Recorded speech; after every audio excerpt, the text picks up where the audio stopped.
Okay, well, is it on? Yep, it is. Okay, so we outside. You know, I'm still under the weather, so I'm trying to make this as quick as possible.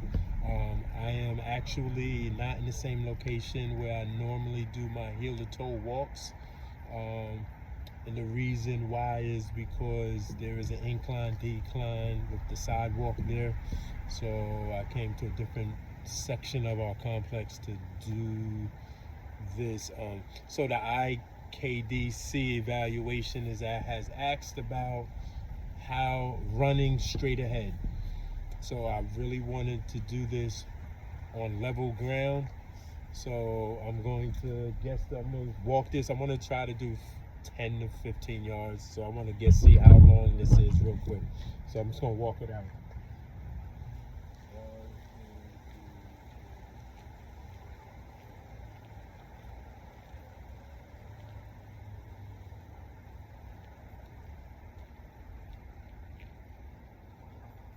This is 20 yards right here.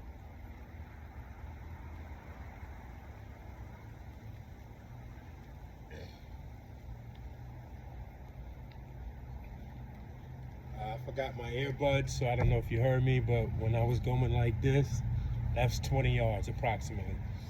So I'm gonna try to run like 15 yards, give myself a little wiggle room to slow down, because I doubt I could just stop on a dime. All right, so we're going to do 2 runs with the brace and 2 runs without the brace, so that I can honestly answer the question on the IKDC evaluation. All right, ready?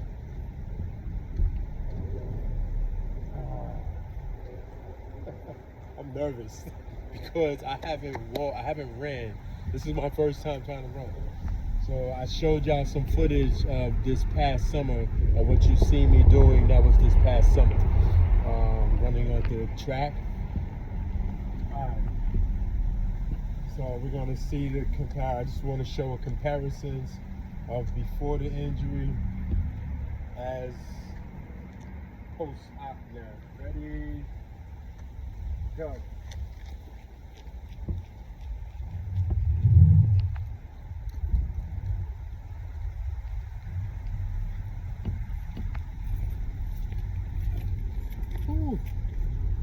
Ooh, yeah, that was. Oh, I gotta check to see how that looked on camera. All right, now I'm gonna do it without the. Brace on, just to see how that looks.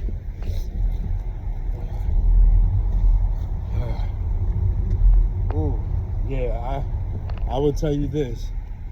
I got a long way to go. Yeah, I got a long way to go. All right, ready?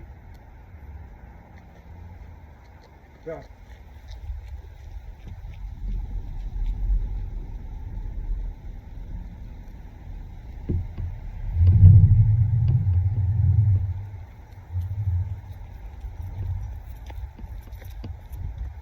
Yeah, I got a long way to go.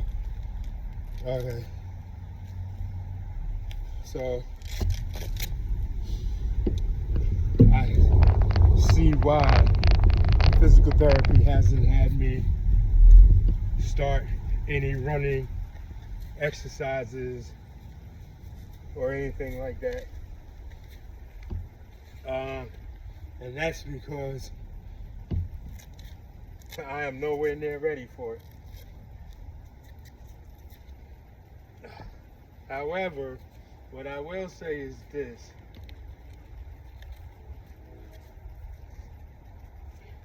If I was at the track and field, if I wasn't under the weather right now, and I was at a track and field where this is concrete, so, you know, it doesn't,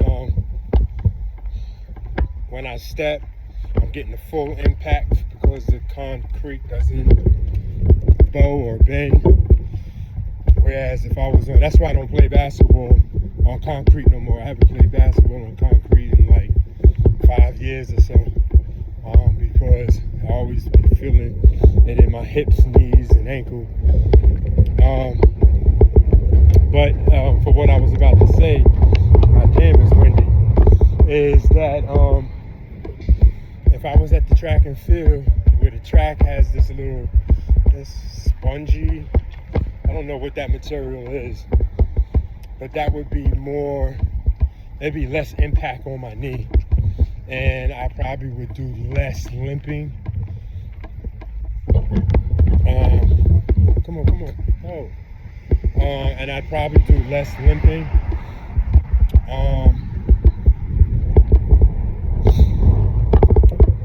So the limping that I was just doing right now was exaggerated only because I already knew. So once I pushed off and went off on my operative leg, pushed off, I already knew. I was like, oh, yeah, this is a little bit too advanced.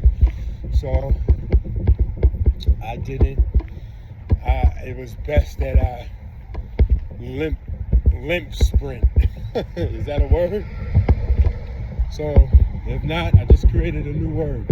So I limp sprinted. Yeah, I got a long way to go. And so about to go inside the house now. Get out this doors. I will say this though, it is really nice out today. Nicer than any other day. Feel like it's probably in the 50s maybe. Yeah, that's what it feels like. I wonder what the temperature is.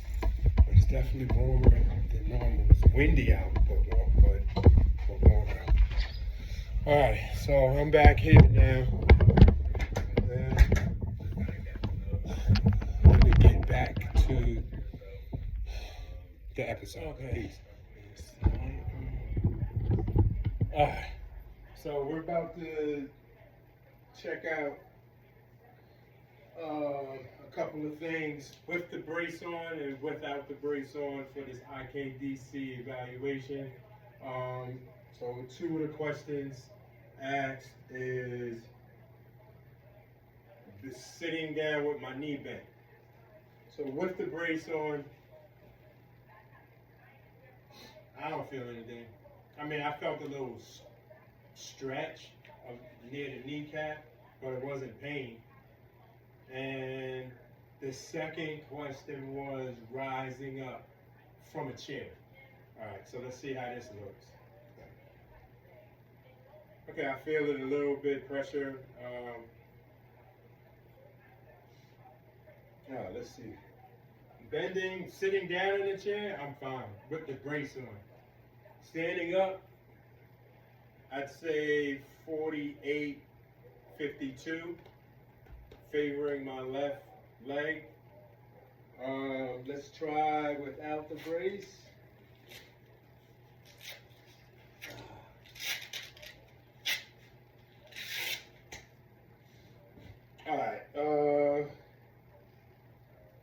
All right, ready?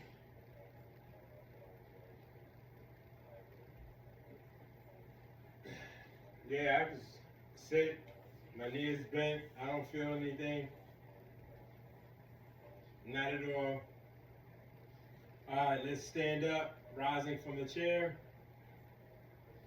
I feel it a little more than when I had the brace on, but it's more of a stretching than it is a pain. Let's try it again.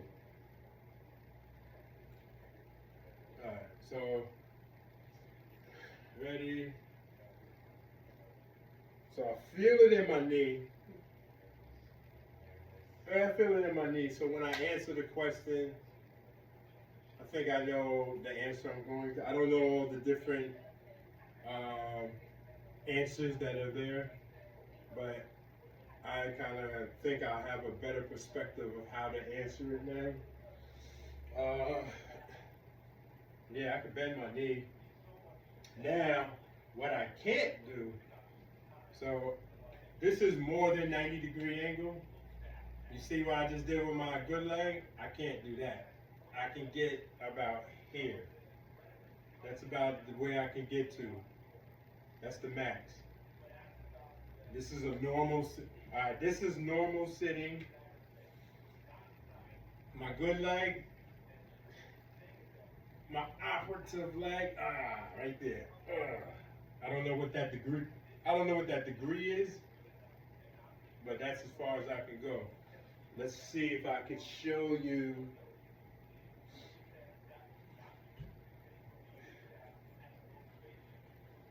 Alright, so this is sitting normal. I'm gonna do my good leg first. You see how far back it went? Come back. This is as far as I can go. So if that's here, right there. That's as far as I can go.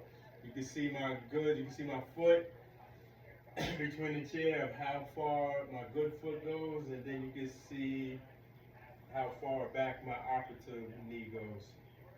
All right, so let's get back to doing this assessment. All right.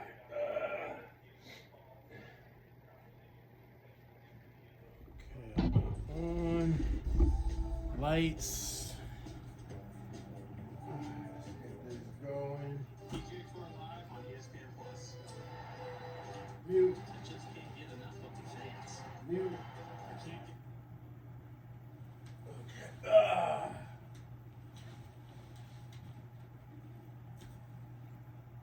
Okay. One, two, three. Welcome to another edition of U-N-I-VERSELIFE TV. That is at U-N-I-VERSELIFE TV. Type in U-N-I-VERSE TV. I am your host, C. Win. In the window, being nosy, it's your co-host Snoop, and we both want to welcome you to episode, I believe this is episode 48 of my ACL Journey. All right, as you know, I've been under the weather, episode 47, very shortest episode ever, and that's because if you watch episode 47, then you know. Okay, so today I am this is day 2 of me being under the weather.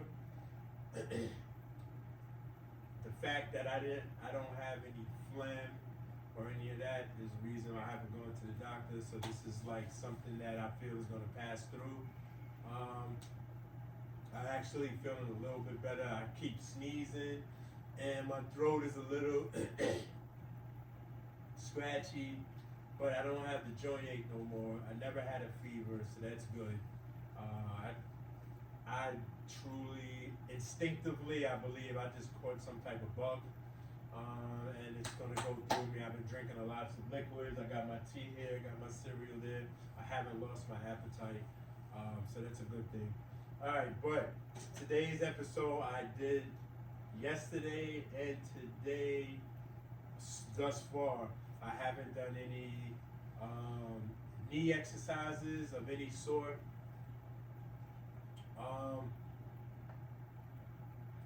However, this evening I might do some light exercises. Currently, right now, what I'm going to do, let me work while I'm doing this. Today's episode is primarily going to be about an assessment or utilizing some evidence-based evaluations. So I got a text a couple days ago, and I actually kind of forgot about it. But I got a text a couple of days ago from my orthopedic surgeon's facility, and it's the third one that I've received from them since the surgery, and there are 5 evaluations that I have to complete for them. I don't know all the names of them. I know the longest one is the IKDC something something something evaluation. But that's what we're going to do today. We're going to sit here while I'm icy and do that. I'm going to show some in between some of the questions that I have to answer. I'm going to have some footage of some scenarios before the surgery, and I'm going to have scenario of currently after the surgery, and it should be interesting, it should be fun, and we will see. We will start that in a minute. I just want to get this up and running so that we can start it. Alright, so while you are waiting, I would like to say thank you to my subscribers for supporting me. I want to say thank you to all my viewers for your time, and pay off all of y'all for your time, most importantly your patience, following my content. For any new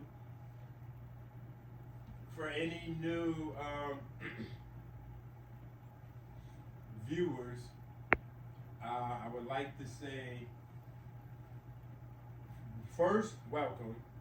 But second, more importantly, it is important that you know that I am not a licensed professional. So, all the content that you see on U-N-I-VERSELIFETV is not for you to do. Please, I strongly encourage you, do not do any of the exercises you see me doing, because, again, like I said, I'm not a licensed professional. If you are going to physical therapy, or you know you're about to go to physical therapy, build a rapport with your physician and with your physical therapist team, and follow all their recommendations. My content on U-N-I-VERSELIFETV is content that is, the intent is to inspire and to help motivate those who might be struggling with physical therapy. My content is also to help improve insight on the importance of not just completing your physical therapy, but doing the home therapy, the homework assignments at home, exercises at home. Several episodes ago, I mentioned I read some evidence about statistics about approximately 70% of American people who are in physical therapy for some shape, for whatever reasons, drop out and don't complete their physical therapy. Nationally, that is a very high number. That's very concerning. And there are some legitimate reasons why people do not complete physical therapy, and then there are some that are just lazy or not motivated, and then there's everybody else that's in between. I'm not here to judge. I'm just here to inspire and here to help motivate you. But I am not here as an instructor. All right, so let's get this going. We have this. That's the battery. Put this ice in. Just give me a second. So, I woke up this morning and I had a nice appetite, so I ate some soft scrambled eggs. That was good. But now I'm like really hungry now. So, all right. But I'm not trying to just be eating. So I have just some cereal, some cold cereal, tea. I'm gonna do some reading. Okay.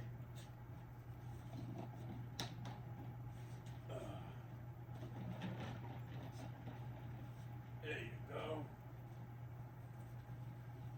Okay.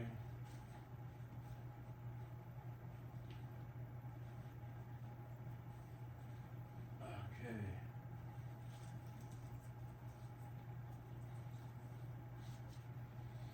So while we, just to let you know what a preview of what's going to happen in the very, very near future with this evaluations, that these 5 evaluations, I'm going to give my own assessment in relations to the questions being asked. I went through my phone to look for some content to add with it before I was, before my injury,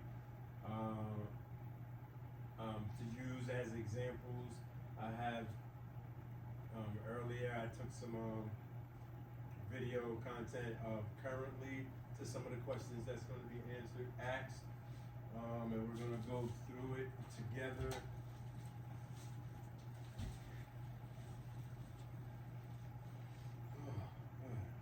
Okay, here. All right, there. I will be with you in 1 second.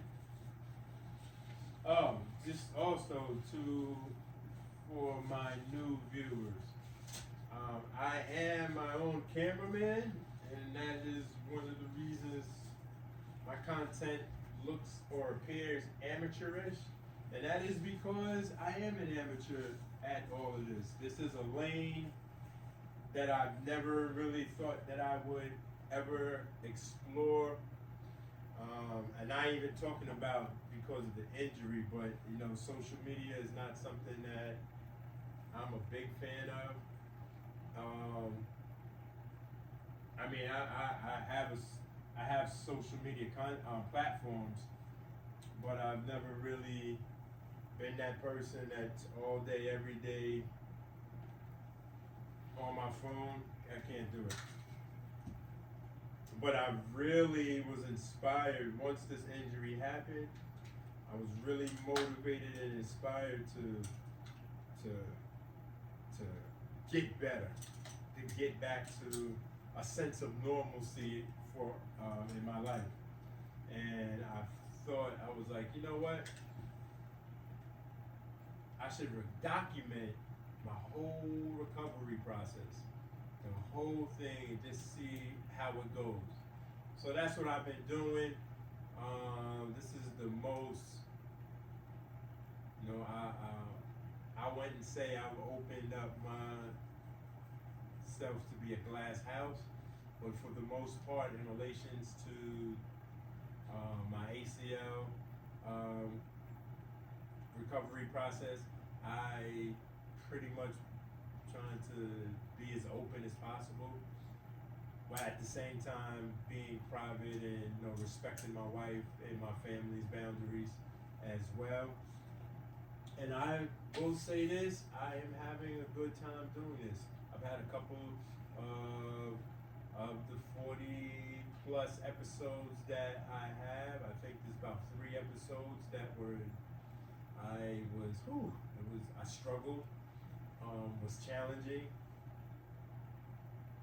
And, you know, I did the best I could to record those times as well. Because it's not always going to be peaches and creams and strawberries and ice creams and, you know, balloons and flowers. It ain't gonna always be like that. There are times when I'm just not up to it, right? There's times that I'm going through pain.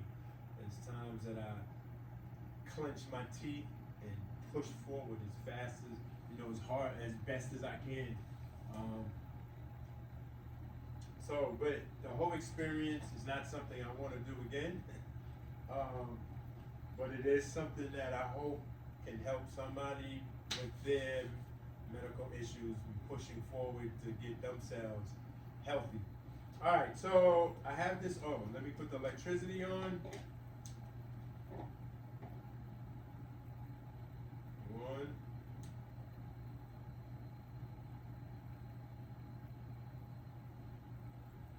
2. Okay, so that's on. My glasses, the hair.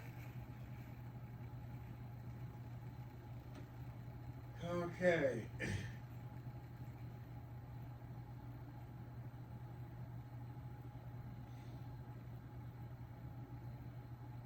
All right, so I don't need to go there. I need to go here.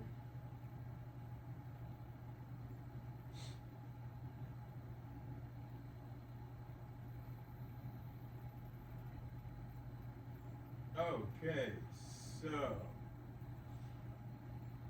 please confirm your date of birth. Huh? Huh?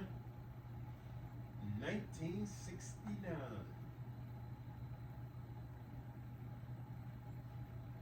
All right, so I had got a text from my orthopedic surgeon's offices, with a link for me to complete these 5 evaluations. All 5 of these evaluations are evidence-based. As I go through each one, I will explain, or we will research what each evaluation is, their functions, and so on and so forth. The longest one is the one we're going to start off with first, and it is the IKDC Subjective Need Evaluation. So I already Googled them all already, so I just got to go to it. All right. So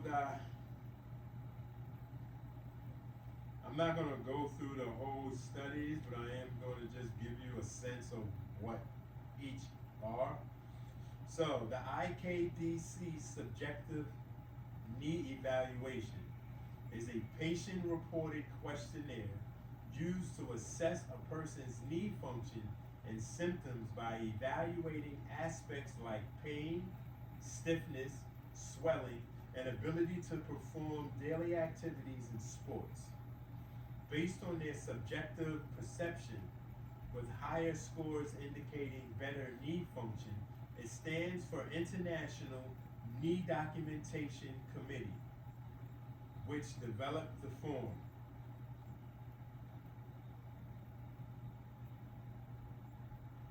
Key points about the IKDC Subjective Knee Evaluation.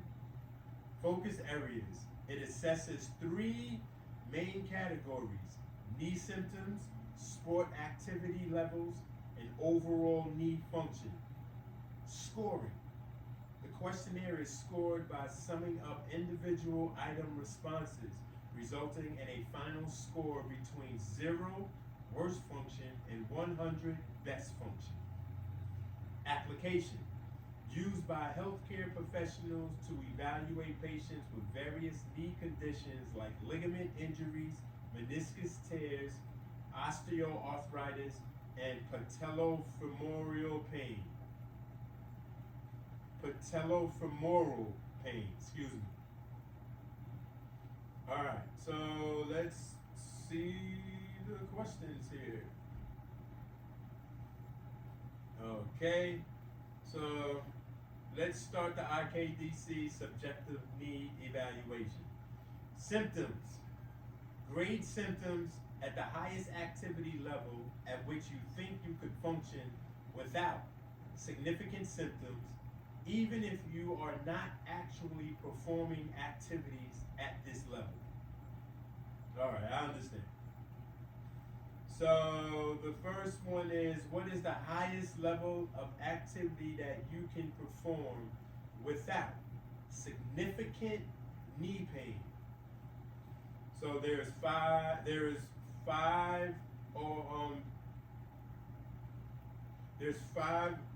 choices that I could make. Very strenuous active. A is very strenuous activities like jumping or pivoting, as in basketball or soccer. B, strenuous activities like heavy physical work, skiing or tennis. C, moderate activities like moderate physical work, running or jogging. D, light activities like walking, housework, or yard work. Or E, unable to perform any of the above activities due to knee pain. So currently I am going to pick D. What is the highest level of activity that you can perform without significant knee pain? I am going to pick D. Light activities like walking, housework, or yard work.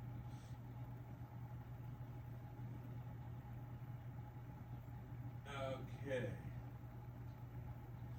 Next question. During the past 4 weeks, or since your injury, how often have you had pain? 0, never. 10, constant. I'm going to say 8.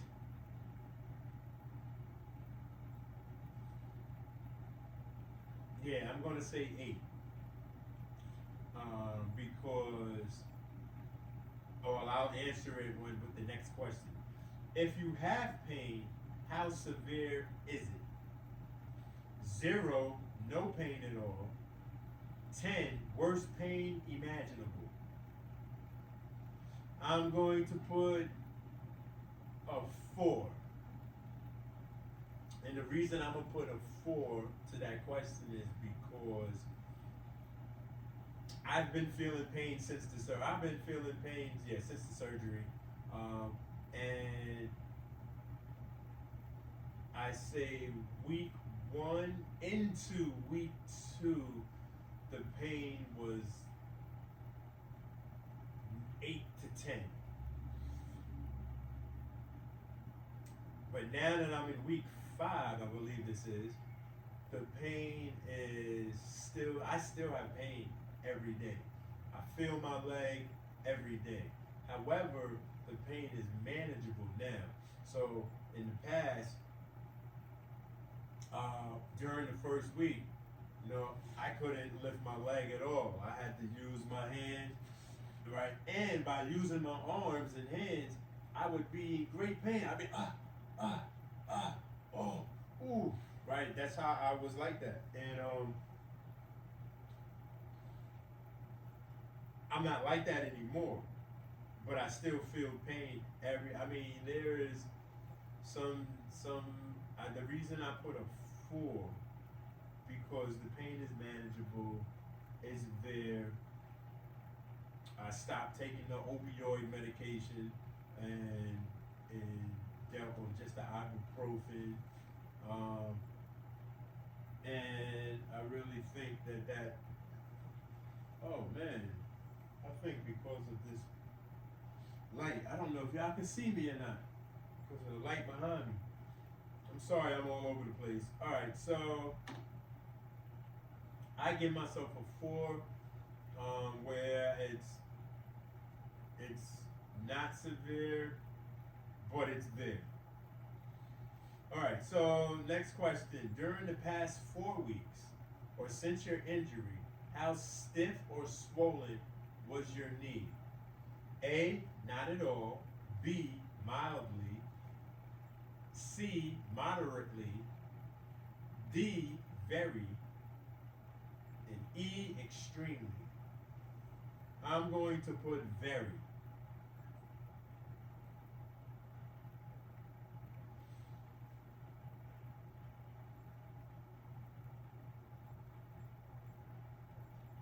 And the reason I put very and not extremely is because my knee,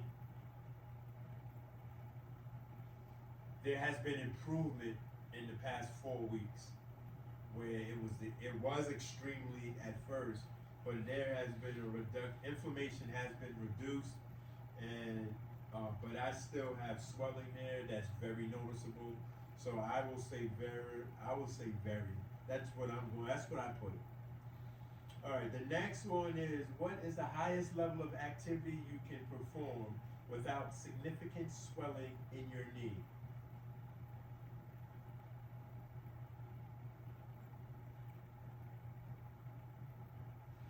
So it has very strenuous. A is very strenuous. Activities like jumping or pivoting, as in basketball or soccer, no. B is strenuous activities like heavy physical work, skiing or tennis. No. C is moderate activities like moderate physical work, running or jogging. No. D is light activities like walking, housework, or yard work. And I'm going to choose D.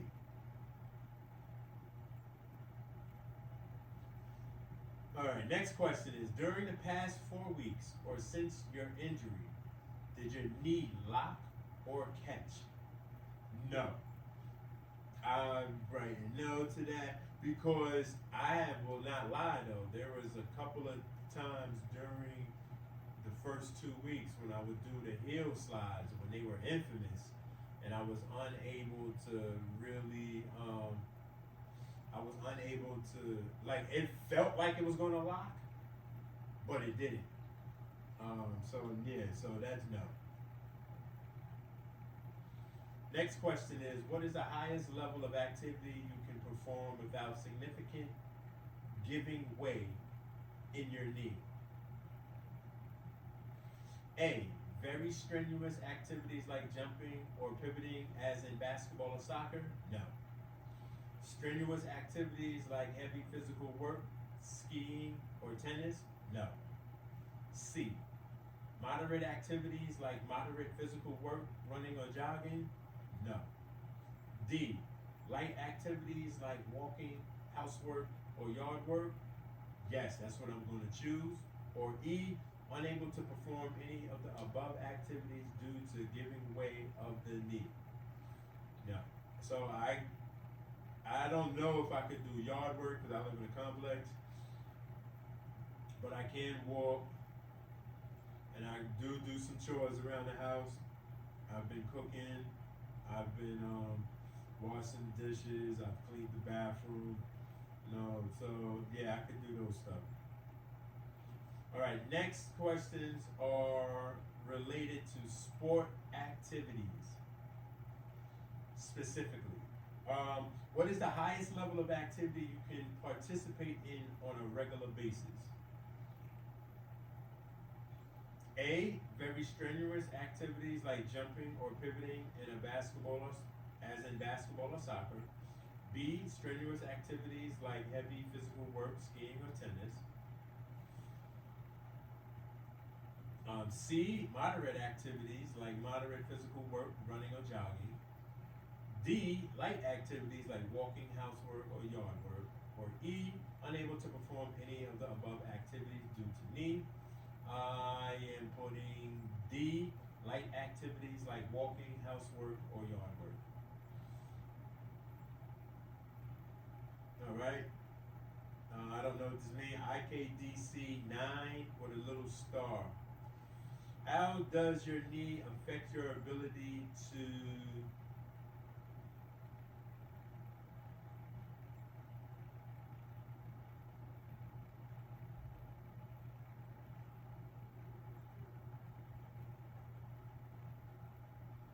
All right.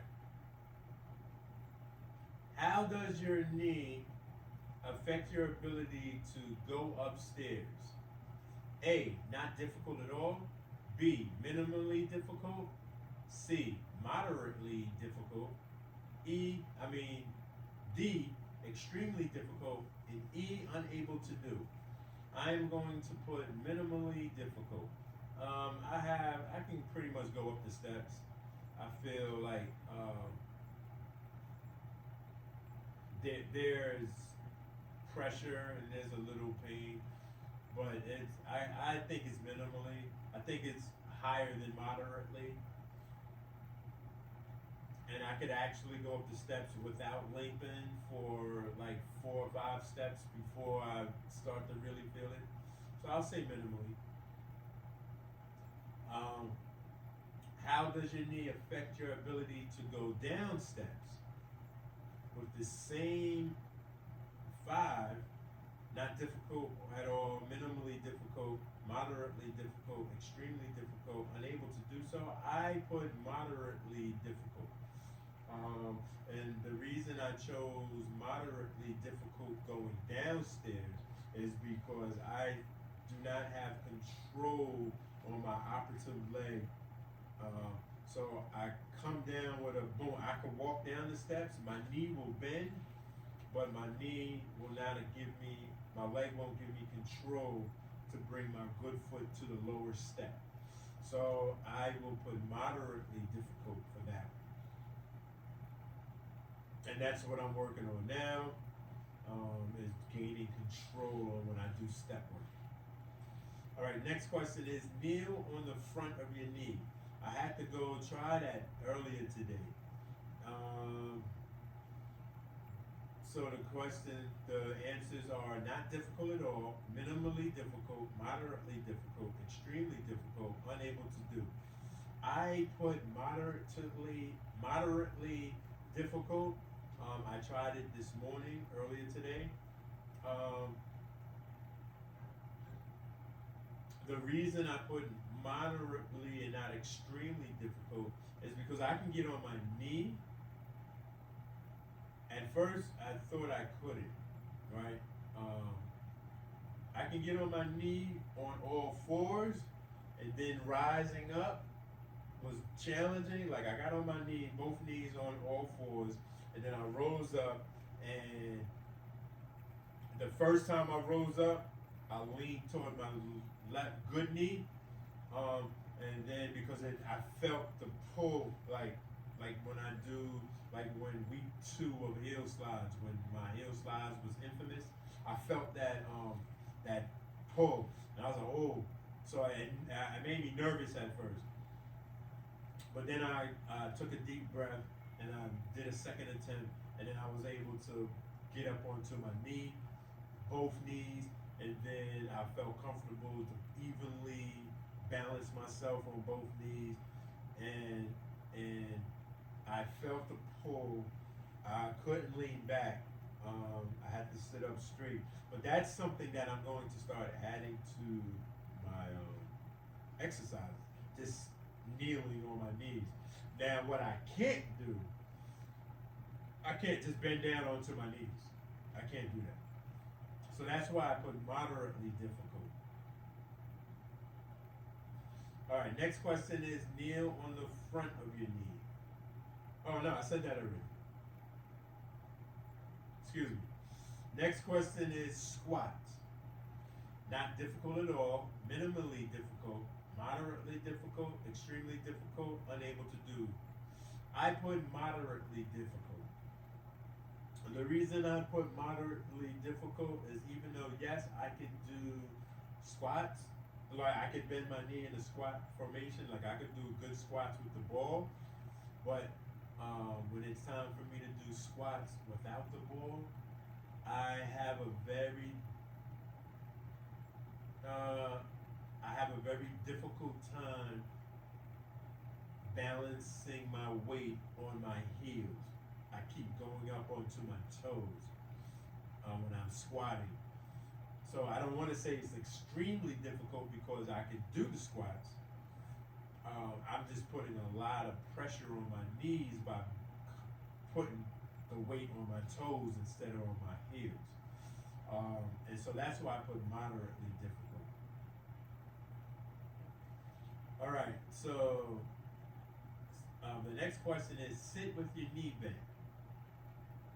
So I took some footage of that because, I didn't really pay attention. The answers are not difficult at all, minimally difficult, moderately difficult, extremely difficult, unable to do. So I actually took some footage, and you can check this out and see.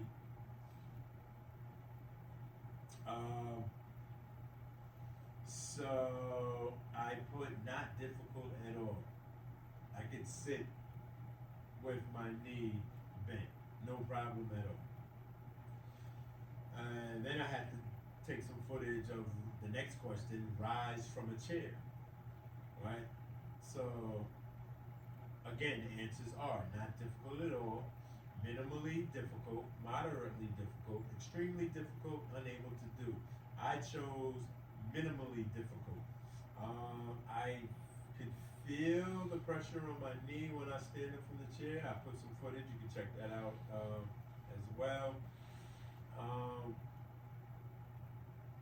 And Yeah, it's minimally difficult. No problems at all. The next one, next question is run straight ahead. And that was something that I did not know, so I had to take some footage of that as well.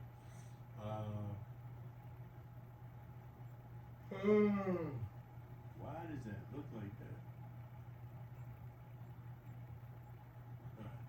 So I went, took some footage of me running straight ahead. Answers are not difficult at all, minimally difficult, moderately difficult, extremely difficult, unable to do. I chose extremely difficult by the example that I gave, that I showed earlier today.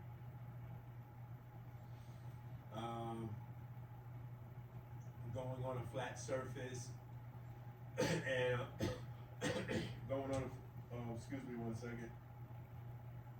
Hold on 1 second.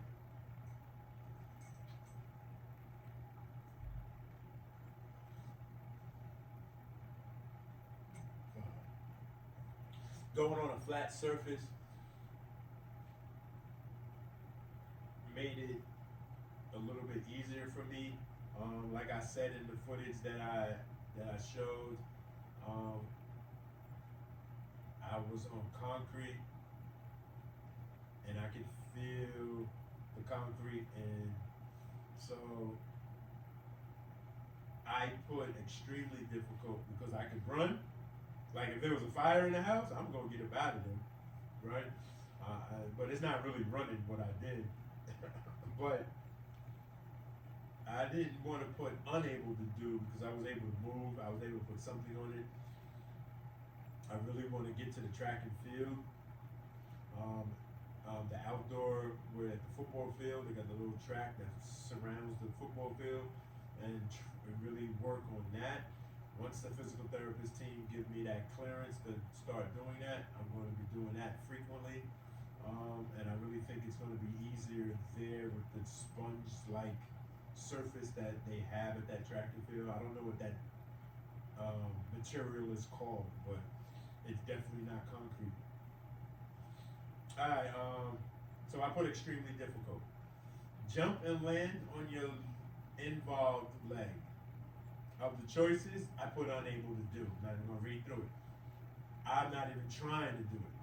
I didn't even try to jump and land on my involved leg. Yeah, because I already know I can't. Without extreme pain. So the next question was stop and start quickly. Not difficult at all, minimally difficult, moderately difficult, extremely difficult, unable to do. I put extremely difficult. When I did the running straight ahead, it was hard for me to accelerate fast, and it was hard for me to stop. So I put extremely difficult, was unable to do so. Next question is, function. How would you rate the function of your knee on a scale of 0 to 10, with 10 being normal, excellent function, and 0 being the inability to perform any of your usual daily activities, which may include sports? All right. I put extremely difficult because I'm looking at, even though I could do squats, I'm hitting the pedal bike, I'm go up and down some steps. Those are like basic minimum stuff. Oh snap, hold up. I just skipped. What the hell just happened? Oh, I touched the bottom of the thing. All right. Hold on a second. I gotta go back. Okay, where are we? Here we go. So it said, excellent. How would I rate the function of my knee? 10 being normal. For me, normal is being able to sprint, play basketball, jump, pivot fast. Like, I'm very athletic and active for a 55-year-old male. Um, um, so I put extremely difficult because I can't even run right now. So the next question is function. How would you rate the function of your knee on a scale of 0 to 10, with 10 being normal, excellent function, and 0 being the inability to perform any of the usual daily activities, which may include sports?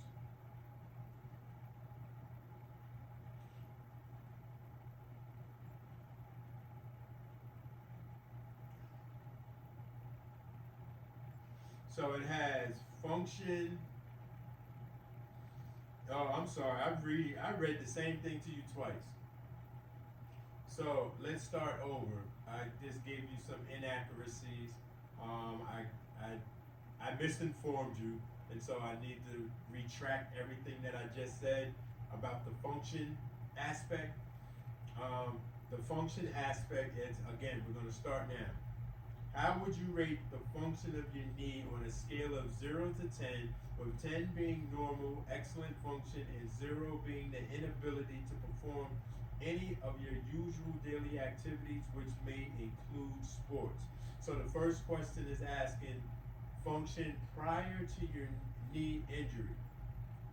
0 to 10, I put 10. No limitations in daily activities. Current function of your knee, I am putting 3. No, I am going to put 4. Can't perform daily activities. I don't want to say I'm 50% yet, because I don't think I am. And now I was going to say 3, but I think I could stretch it to 4. So I'm going to pick a 4 from 0 to 10. Currently. Because I've learned today that there is a lot, I have a long way to go still. Yeah, I learned that today trying to do run straight ahead. Yeah, I learned that today. All right, next one is, and that's it for the IKDC. All right, so the next one is the MARX, MARX activity scale. All right, let's check that out. Let's see what that is. The MARX activity scale, MARS in parentheses, is a patient-reported outcome measure used to assess the activity level of individuals with knee disorders, particularly those involved in sports, by asking them to rate how often they perform specific activities like running, cutting, decelerating, and pivoting within the past year at their healthiest and most active state, essentially gauging their functional ability on the knee based on these movements. Key points about the MARX activity scale. First point, focus on knee function. Primarily used to evaluate patients with knee injuries or conditions affecting their ability to participate in sports. Second is activities assessed: running, cutting, changing direction while running, decelerating, coming to a quick stop, and pivoting. Scoring system. Each activity is rated on a scale, usually from 0 to 4, with higher scores indicating a greater level of activity. And patient reporting. Individuals self-assess their activity level based on their own experiences. Okay, so first question is,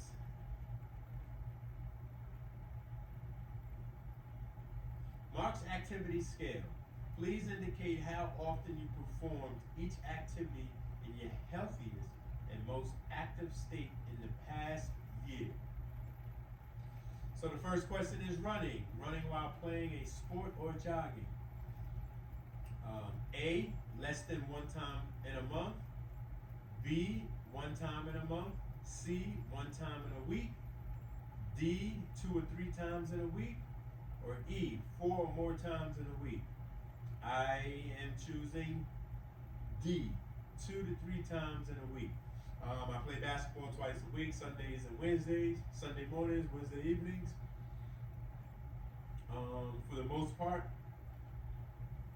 And there'll be times though I don't do it every week, Mondays, Sundays, and Wednesdays, because sometimes I always go every Sunday, guaranteed.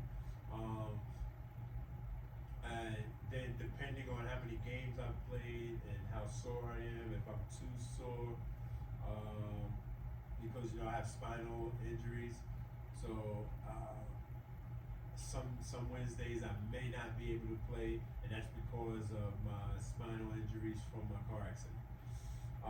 But for the most part, 75% of the time, I'm playing basketball 2 days a week. All right, the next question is cutting, changing directions while running.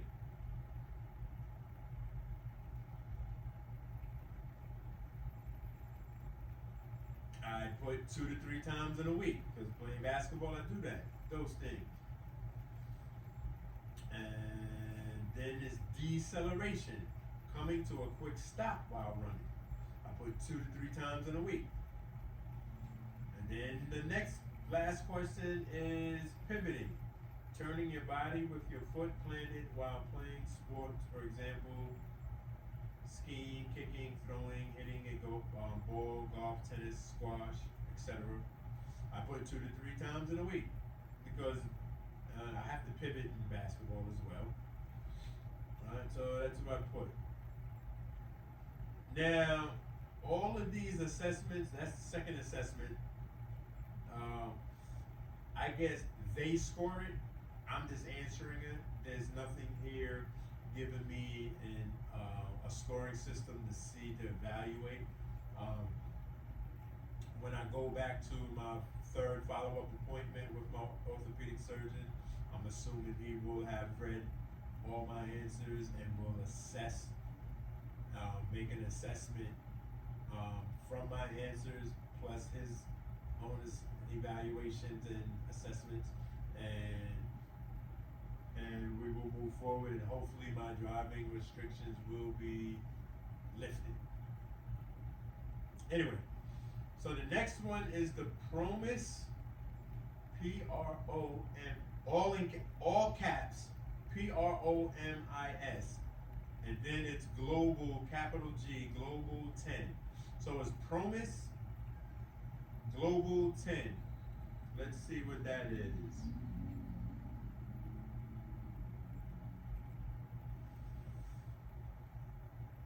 All right, so the PROMIS Global 10 is a survey that measures a person's health related quality of life. It's a tool used by the Patient Reported Outcomes Measurement Information System. That's what PROMIS stands for. So PROMIS is an acronym for Patient Reported Outcomes Measurement Information System. The survey is used to assess physical, mental, and social health in adults and children. What does the PROMIS Global 10 measure? 1, physical health, how well a person's body functions. 2, mental health, how well a person's mind is functioning. 3, emotional distress, how much a person is experiencing emotional distress. 4, pain, how much pain a person is experiencing. 5, fatigue, how much fatigue a person is experiencing. 6, social health, how well a person is functioning socially. And 7, the last one, quality of life, how well a person's quality of life is. Who can take the PROMIS Global 10? The PROMIS Global 10 can be used on people from ages 5 to 90 years old.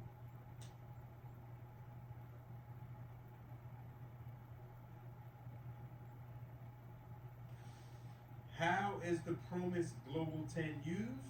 The Promise Global 10 is used to evaluate health and well-being.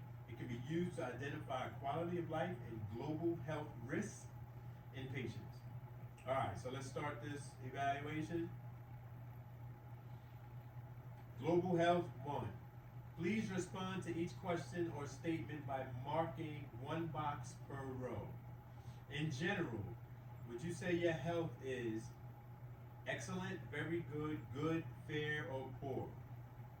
I am putting very good. The only thing I really have is I'm asthmatic, but it's manageable. I've been managing it since a teenager or since a child. I went about 25 to 30 years without having to use an asthma pump. I'm triggered only by animals that shed hair or with pollen.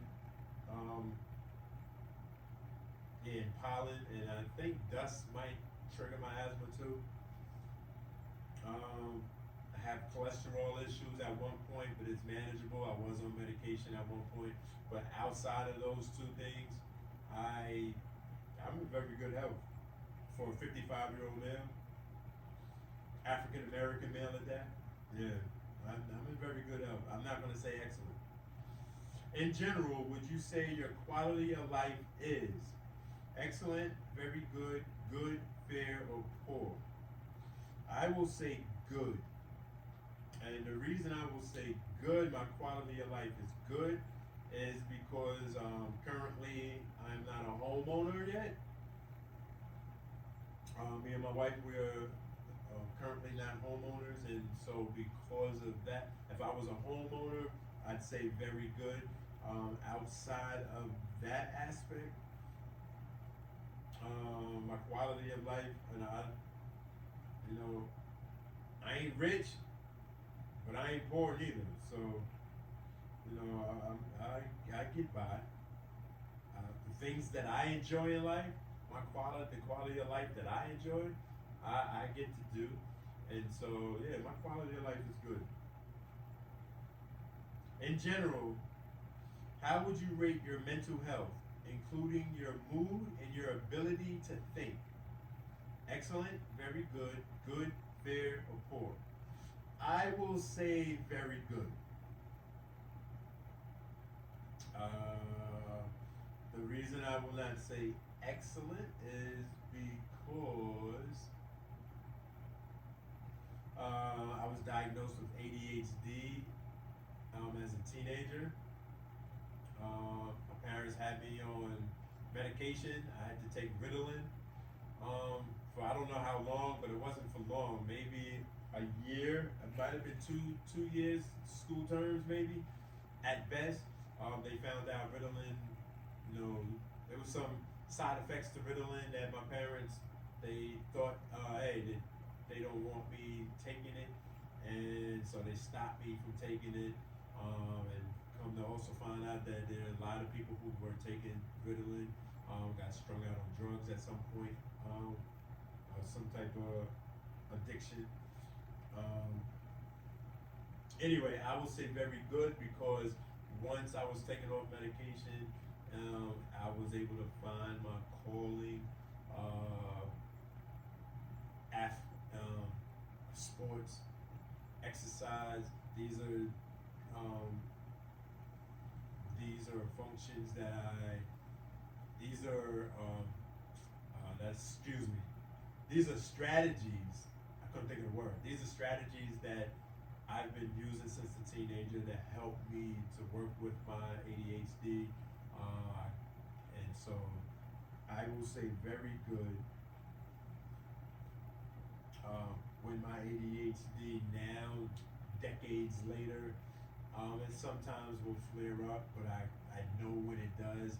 I know the symptoms, and when it does, I know how to combat it. And so I do very well with that. So I'm going to put very good, excuse me. In general, Please rate how well you carry out your usual social activities and roles. This includes activities at home, at work, and in your community, and responsibilities as a parent, child, spouse, employee, friend, etc. Excellent, very good, good, fair, poor. I will say very good. Once I was able to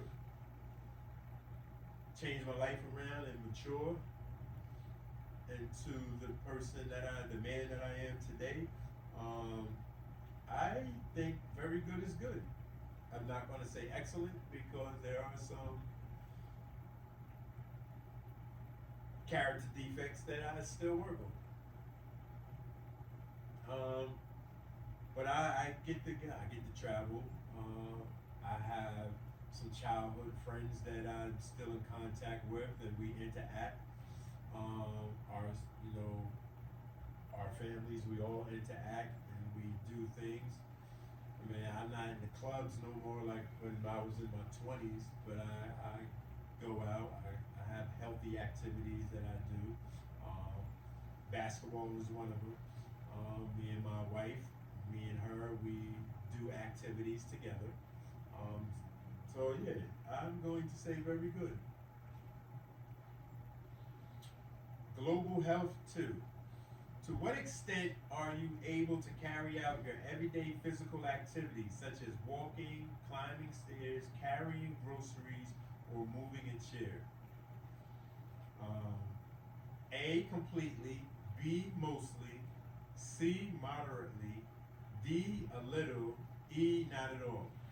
I will say mostly B. Because I could walk. I walk with a limp, but I could walk. I can climb stairs. Climb stairs pretty well. I got to test to see if I can run upstairs, though. I don't know if I can run upstairs yet. Carrying groceries, I do that when I go out with my wife and we come back. Now, when I'm in the grocery store, I use the cart because I'm not going to do all that walking. That's just like too much walking. But when we get back home, I take the grocery bags into the house. So yeah, I can do that. And moving a chair, you see, I can move chairs. I can do that. I move the ottoman. The ottoman. So this ottoman right here goes right there with the chair. It's one piece, but I always like to bring it here because I like how this atmosphere looks when I'm doing my content. So yeah, I put mostly. All right, next question is, in the past 7 days, how often have you been bothered by emotional problems such as feeling anxious, depressed, or irritable? I will say never. Never, rarely, sometimes, often, always. Never. Yeah, I don't get depressed. I don't get anxious. I mean, time out. Let me reverse that. Depression, anxiety, irritability, these are all feelings that all humans have at some point. So with me, I'm going to say never because I've never experienced anxiety or depression or irritability that consumed me, and so that is what I would say, and that's why I put never. I've experienced the feelings, but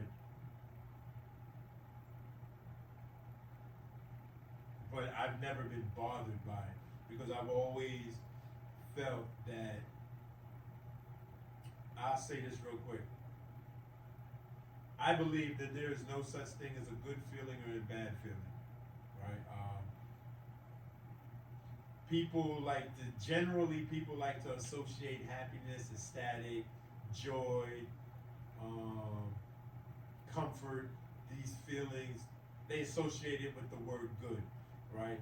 And and then generally people will associate anxiety, grief, anger, stress,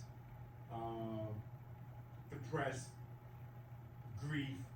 They'll associate these words as bad. And I am in total disagreement of that. I believe that all feelings are healthy feelings. Let me say that again. All feelings are healthy feelings, right? Now, when we allow a feeling to consume us, that is when the feeling is not healthy. We should never be consumed by our feelings, right? We can be overwhelmed by our feelings, but we shouldn't be consumed by them. Now, that is for a person that is not dealing with mental health issues. Now, if a person is dealing with a mental health issue, that is a whole different spectrum, and that's something that is completely different, especially if that person is taking medication to address their whatever the mental health issue is, right? And so I'm excluding that group. But all feelings, there's no such thing as a good or bad feeling. They're either healthy feelings or unhealthy feelings, right? And that's inaccurate too. There are comfortable feelings and uncomfortable feelings. That's what I really want to say. There's no such thing as a good and bad feeling. There are comfortable and uncomfortable feelings. All feelings are healthy, right? They only become unhealthy when we are consumed by them. That's what I wanted to say. I'm sorry. All right, so let's moving forward. How would you rate your fatigue in the past 7 days? How would you rate your fatigue on average? A is none, B is mild, C is moderate, D is severe, E is very severe. I put moderate. Yeah, I'm going to. I put moderate because the other day I was doing step work and I was exhausted. Sometimes I get exhausted, like winded, and I understand the reasons why. It's not because I'm out of shape. It's because I haven't been doing anything for the past 2 months. I've just been laying around doing nothing. So any energy that I exert, I get that where I need to catch a second wind, and I'm not concerned by it. I know that once I'm cleared to be able to start doing some activities, I'm cleared to be able to run and do stuff, I'll get my stamina and endurance back. So I'm not stressing it. If anything, I'm concerned about is my diet, how I've been eating, because I don't want to get a gut. I already got a little gut. I don't want that to grow. So I be mindful of how I'm eating most days. Because the older you get, the more food just sit there. It just sits there. And so I don't want it. I'm trying to be able to look to the floor and don't see my stomach in the way.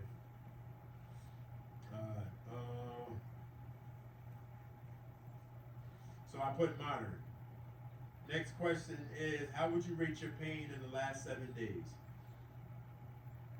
0 to 10. 0 is no pain at all. 10 is worst pain imaginable. I am putting a 4. Because I feel pain every day. I don't feel pain now because I'm just sitting here.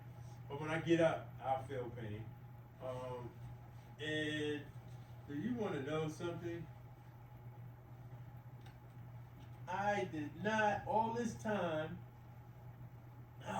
man, I'm just wasting my ice.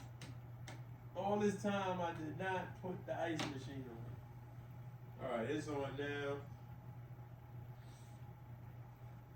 And this went off. I'm going to put it on for another hour. Another half hour, excuse me.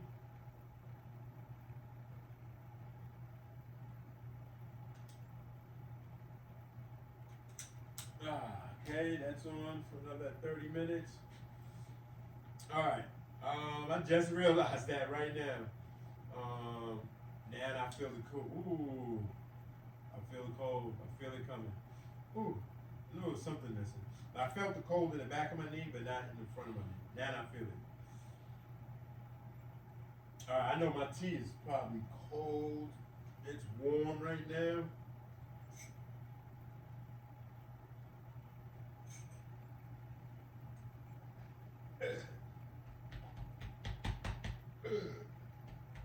Excuse me. So my cereal is soggy, but I like my cereal soggy, so I'm fine with that. All right, how would you rate your pain in the past 7 days? I put a 4 because I feel pain every day, or pretty much 90% of the day. I feel pain, but it's always manageable. It's nothing extreme. I haven't. There's been a couple of times in physical therapy last week and at home where I do something and I get that little sharp pain, but that come and goes immediately, and then that'd be like a 6. But the ongoing pain is like a 4. Like I just feel it, like it's just there, and I know my knee is mending. You know, it's healing, so I get it. But it's not nothing that I'm concerned about. It's something I embrace, and it is what it is. All right, so that was the last one. Okay, so we finished that one. The next one is the knee sane. Sane is SANE. It's in all caps, so most likely it's an acronym for something. So it's called the Knee Sane Score. All right, let's see what that is real quick.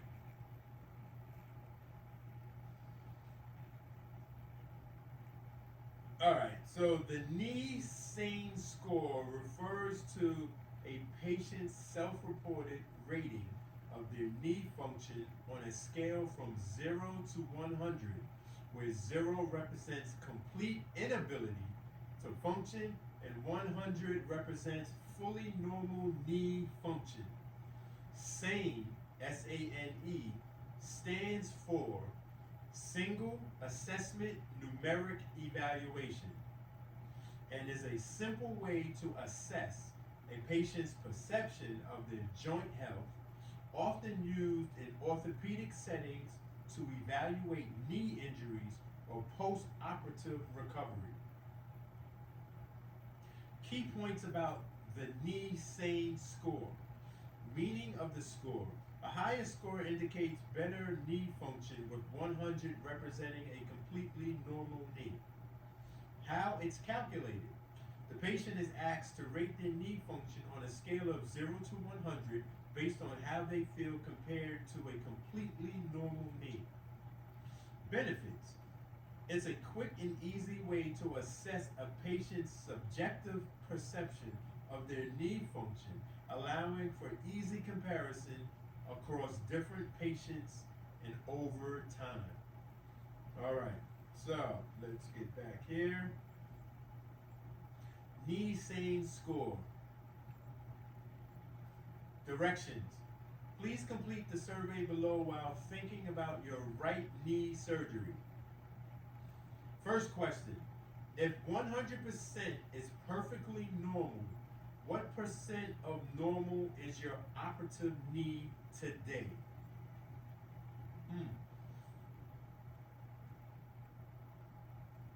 Okay. Let's see.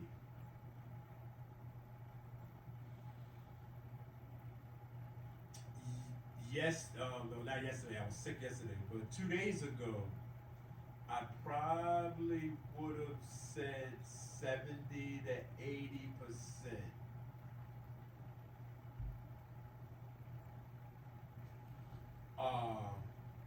75% I probably would have said 2 days ago. but after trying to run and some other functions, like I've been very confident and excited and feeling overwhelmed with feeling ecstatic with the progress that I've thus far have achieved since I've been going to physical therapy. But what I did not realize is what I've taken for granted all my life is my ability, the functionality of my knee and its ability to do certain things. And I realized 48 hours ago that I am nowhere near. If I would have took this test 48 hours ago, I'm nowhere near 75%. So I am going to put, if 100% is perfectly normal, what percent or normal is your operative knee today? I am going to say, guesstimate 32. And the reason I'm going to drop from being naive, thinking that I'm like 75% there, to 32 is because, one, I haven't tried hopping. Two, I haven't tried jumping.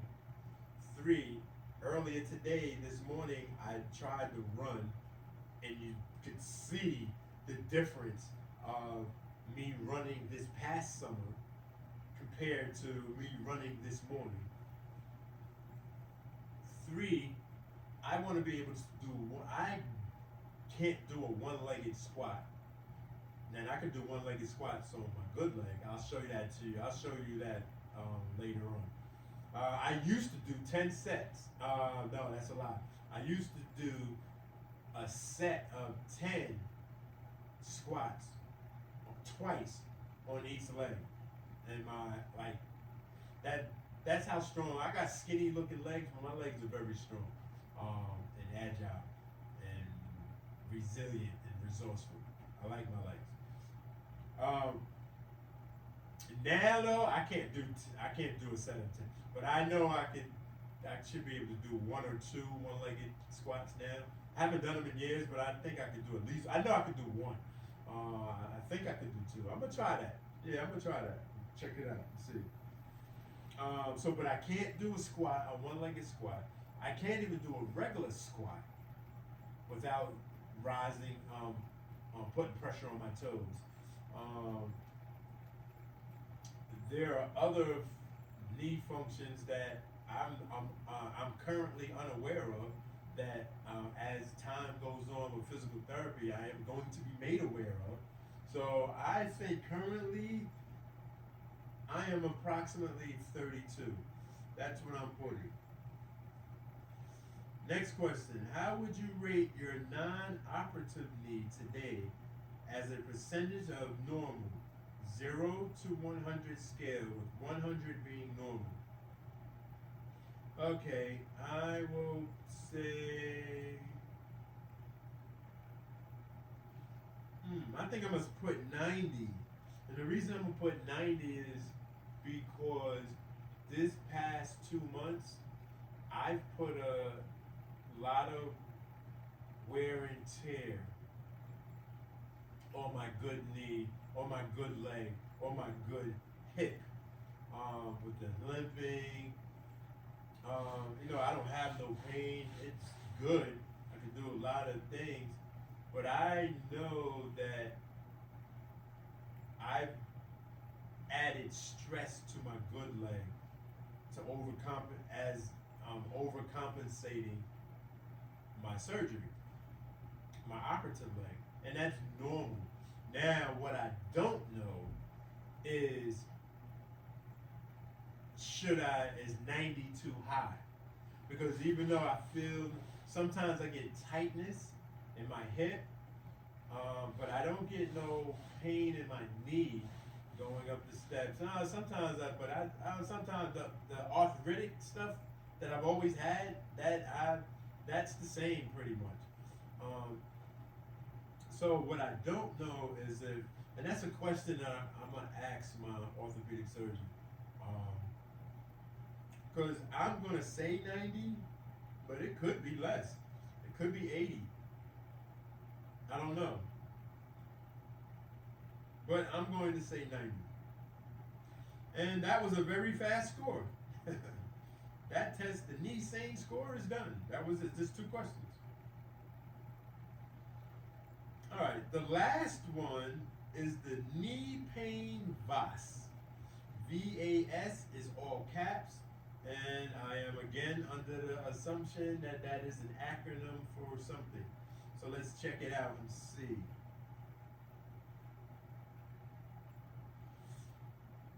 Okay, so a knee pain VAS refers to a measurement of knee pain using a visual analog scale, VAS. So VAS is an acronym for visual analog scale, which is a simple pain assessment tool where a patient marks a point on a line to indicate the intensity of their knee pain, with one end representing no pain and the other representing worst pain possible. Key points about the knee pain VAS. How it works. A 10 centimeter line is usually used, and the patient marks where their knee pain falls on that line. Interpretation. The distance from the no pain end of the line is measured to qualify the pain level. Common use. Often used in clinical settings to track changes in knee pain over time, assess the effectiveness of treatments, and compare pain levels between patients. Now, my question would be,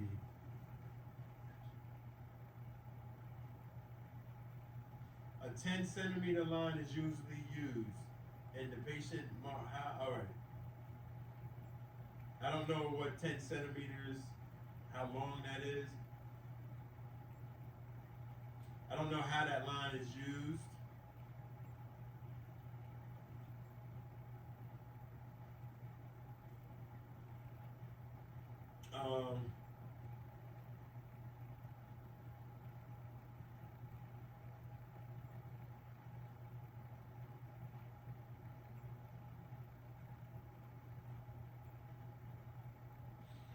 So,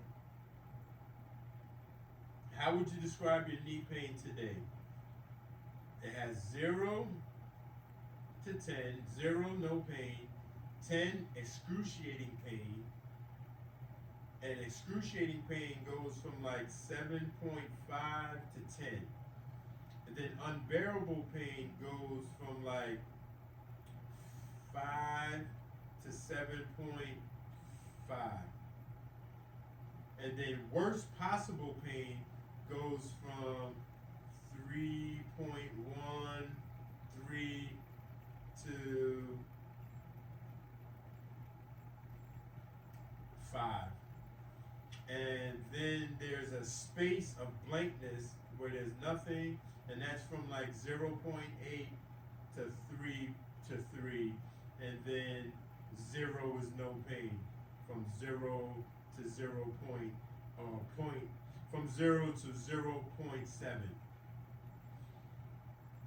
So by using this, I am putting a 1.71, which is in the middle of no pain and worst possible pain. That's what I'm putting. I don't know how accurate that is. That's something, a question that I'm going to have for the orthopedic surgeon. We're going to discuss that with him, how to do that moving forward.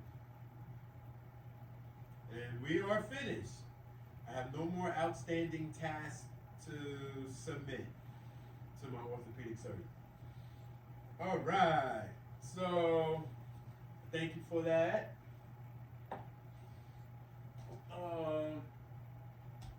I'm going to sit here like. All right. So now I'm going to watch some basketball news, and finished icing. I'm gonna eat my cereal. I am going to get to the microwave to heat my tea up later because I'm icing right now and I don't want to take this apart. So I'm not going to do that.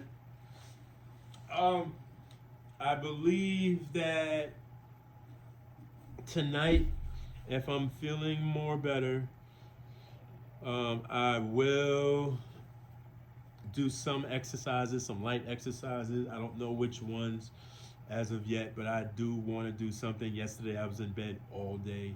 I was in bed more majority of this morning, except for when I walked Snoop and when I did the little running. But I will see you later on today, hopefully. I'm pretty sure, I'm about 85% sure that I'm going to do something this evening. So with that, I just want to say peace and blessings to my subscribers and to my fans, my viewers. I want to thank you from the bottom of my heart for your time and most importantly, your patience. I appreciate y'all. And I will talk to y'all soon. Peace.